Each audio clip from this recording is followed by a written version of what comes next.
Welcome to తొలి వార్త. ప్రజల కోసం ప్రజల పక్షం వార్తలు చదువుతోంది మీ మాధురి. ప్రకృతిలో ప్రాణముంది. టీడీపీ పొలిట్ బ్యూరో సభ్యులు మాజీ ఎమ్మెల్యే బక్కని నరసింహులు చౌడమ్మయ్యాడి దేవాలయం స్థలం ఇతర భూములను పరిశీలన. ఎవరో చెబితే అధికారులు చర్యలు తీసుకోకపోవడం బాధాకరం.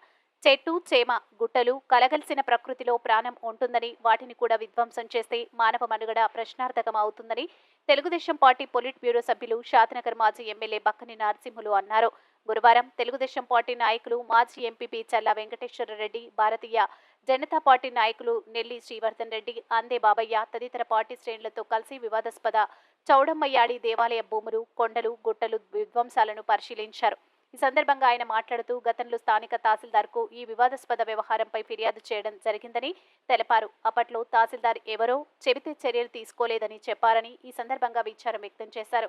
ప్రకృతి సహజ సంపదను విధ్వంసం సృష్టిస్తుంటే అధికారులు చర్యలు తీసుకోవాల్సింది పోయి ఎవరో చెబితే వారికి వత్తాసు పలికారని ఈ సందర్భంగా విమర్శించారు. ప్రకృతి సహజ సంపదలో కూడా ప్రాణం ఉంటుందని వాటిని నాశనం చేస్తే మానవ మనుగడ కూడా నాశనమైపోతుందని అన్నారు. చౌడమ్మయ్యాడి స్థలంలో శ్రీ వెంకటేశ్వర స్వామి దేవాలయం ఉండేదని దాన్ని కూడా నేలమట్టం చేయడం, దానిని కాపాడుకోకపోవడం ఎంతో బాధాకరమని, అధికారులు చూసి చూడనట్టు వ్యవహరించడం తగదని పేర్కొన్నారు. పచ్చని పొలాల్లో బంగారు పంటలు పండే పరిస్థితులు ఉన్న ఈ ప్రాంతంలో ఎక్కడ చూసినా రియల్ ఎస్టేట్ వ్యాపారం పుంజుకొని మానవ మనుగడ ప్రశ్నార్థకం చేస్తున్నారని విచారం వ్యక్తం చేశారు. ప్రకృతి సహజ సంపదను నాశనం చేయడం భావితరాలకు శ్రేయస్కరం కాదని, దీనిని ప్రభుత్వం ఆధ్యాత్మిక దృష్టితో చూసి ప్రజల మనోభావాలను కాపాడాలని బక్కని నరసింహులు ప్రభుత్వానికి విజ్ఞప్తి చేశారు. విచ్చలవిడిగా కొండలను, గుట్టలను బ్లాస్టింగ్ చేసి ప్రజలకు ఇబ్బందులు సృష్టించడం సరికాదన్నారు. ఇక్కడ ఎలాంటి అనుమతులు ఇచ్చారో వాటిని అలాగే రద్దు చేసి సంపదను కాపాడాలని, ఇంతకు ముందు పరిస్థితి ఎలా ఉందో అలాగే ఉంచాలని బక్కని డిమాండ్ చేశారు. మీ తొలి వార్త న్యూస్ ని సబ్స్క్రైబ్ చేసి, లైక్ చేసి, షేర్ చేయండి.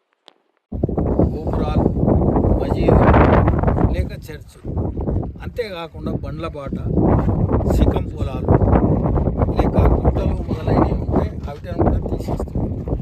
ఇక్కడ నేనేమంటున్నంటే ఈ గుట్టలు కొండలు కూడా ఒకసారి బ్రహ్మదేవుణ్ణి ఒక భక్తుడు ప్రశ్నించినప్పుడు ఈ లోకం గుట్టలు, కొండలు, నదులు ఇవన్నీ ఉన్నంతకాలం దేవుని బ్రహ్మం జ్ఞానం ఉంటుంది అన్నాడు.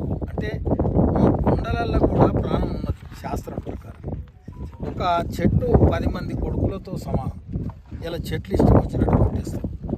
అందుకొరకు నేనేమంటున్నానంటే ఇది పురాతన కాలంలో ఒక పోలీస్ పటేల్ ముస్లిం ఆ వెంకటేశ్వర స్వామి గుడి కాడ పూజ చేసేవాడు. తర్వాత కూడా సంవత్సరానికి ఒకసారి జాతర సాగేది. మార్చి 17న నేను కంప్లైంట్ ఇచ్చిన. అప్పుడున్న ఫోటోలు, దేవాలయము మీద ఉన్న ఔదంబర వృక్షము అన్నీ ఇచ్చిన. తర్వాత రాతిది స్తంభం ఉండే అది కూడా తీసేసింది. అంటే ఎన్ని ఫిర్యాదులు చేసినప్పటికీ లోకల్ తహసీల్దార్ ఏమంటాడంటే అప్పుడున్న వాళ్ళు చెప్పినట్టు చేసిన అన్నాడు. అయితే దానికి నాకు జవాబు చెప్పడం ఇష్టపడక మౌనం వహించిన. ఇవాళ ఇక్కడ సౌడమ్మ గుట్ట, ఈ సౌడమ్మ గుట్ట ఎన్ని తరాల నుంచి ఉందో మనకు తెలియదు. అయితే ఇది ఏంటంటే నాకు తెలిసినంత మేరకు ఈ భూములన్నీ కూడా రాజా సవై వెంకటరెడ్డికి సంబంధించినవి, వనపర్తి రాజు. అప్పుడు ఏమైందంటే ఈ ఇన్వేడ్ అంటే ఒకరిని ఇంకొకడు ఓడగొట్టి తీసినప్పుడు కారిజ్ ఖాతా కింద కొట్టి ఎవడు కబ్జా పెడితే వాడు పడదారైపోయాడు. ఒరిజినల్గా ఇవన్నీ కూడా సర్కార్ భూములే వాస్తవాలు. కానీ రాను రాను ఆక్యుపై చేసి పెద్దలు మన మందుమల నరసింహరావు మాజీ హోంమంత్రి, తర్వాత పంచాయత్ రాజ్ మినిస్టర్గా పనిచేసిన పెద్ద ఆయన ఏమన్నాడంటే నేను కూడా ఒక దురకుమారుని, కానీ 3 వంతులు ఎవరైనా సేట్లు, బ్రాహ్మణులు లేక పోలీస్ పటేల్, మాలి పటేల్, పటవారీలకు ఉంటే మిగిలిన ఒక్క భాగం మాత్రమే ఊర్లో ఉండే బీదలకు ఉండేది అన్నారు. ఇవాళ అందుకొరకు ఏంటంటే ఎట్టి పరిస్థితిలో మనం కులాలు, మతాలు ఏమైనా ఉండని